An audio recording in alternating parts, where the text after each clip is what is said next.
Палети. Те са толкова важни за нашия бизнес, но не са ли трудни за управление? Те струват скъпо, ако трябва да ги купуваш за всяка доставка.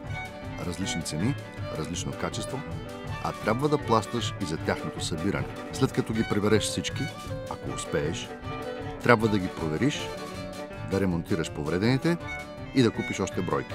Когато имаш твърде много, трябва да ги складираш някъде. Когато нямаш достатъчно, разочароваш клиентите си, а персоналът ти губи време с управлението на всичко това, а камионите, които пътуват непрекъснато, оказват голямо въздействие върху околната среда.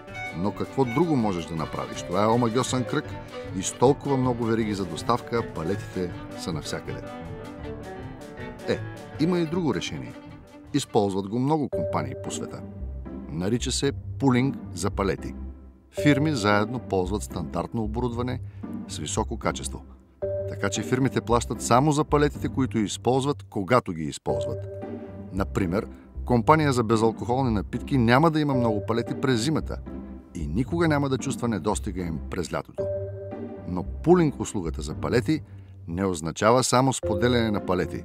Означава и по-добро функциониране на веригата за доставки. ЧЕП. Изграждаме по-добри вериги за доставки заедно. www.chep.com/bg/